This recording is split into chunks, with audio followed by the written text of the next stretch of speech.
Assalamualaikum warahmatullahi wabarakatuh. Kami dari kelompok 2 ingin membacakan bab 7 bertema meyakini Nabi dan Rasul Allah menjadi generasi digital yang berkarakter. Iman kepada Nabi dan Rasul Allah. Pengertian. Iman secara bahasa berarti pengakuan al-iqrar yang melahirkan sikap menerima al-qabul dan tunduk al-izyan. Sedangkan secara istilah, iman berarti membenarkan dengan hati, mengingkarkan dengan lisan, dan membuktikan dengan perbuatan. Seseorang dikatakan beriman apabila hatinya menerima dan meyakini keberadaan Allah Subhanahu wa Ta'ala, mengingkarkannya dengan membaca 2 kalimat syahadat, dan mengamalkannya dalam kehidupan sehari-hari.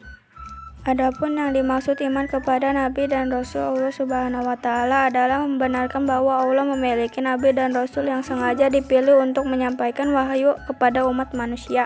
Secara bahasa, Nabi berarti pembawa berita, sedangkan Rasul berarti utusan. Secara istilah ada perbedaan pengertian antara Nabi dan Rasul.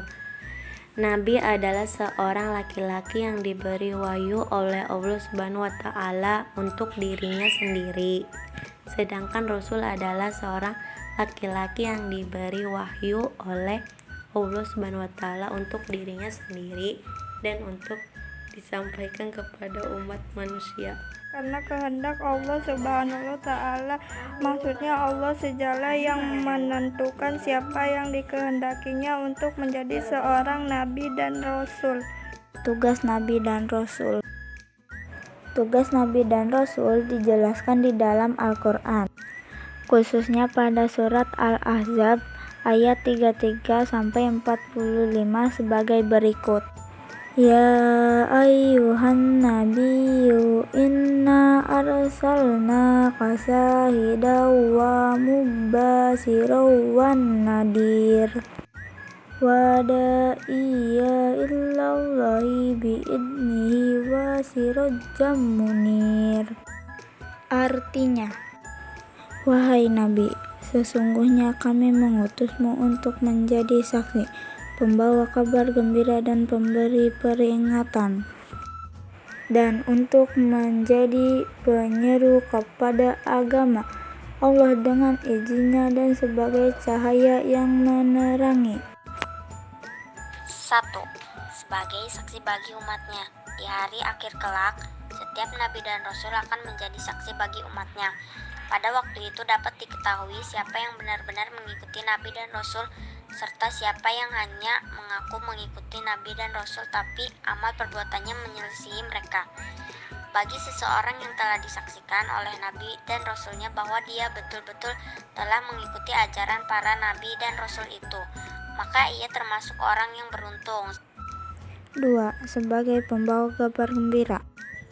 Kabar gembira ini diberikan oleh Nabi dan Rasul kepada orang-orang yang membenarkan risalah dan mengamalkan petunjuk-petunjuk yang disampaikan. Kabar gembira itu berupa informasi bahwa mereka akan dimasukkan ke dalam surga. 3. Pemberi peringatan. Peringatan diberikan kepada mereka yang mengingkari risalah dan petunjuk-petunjuk yang disampaikan.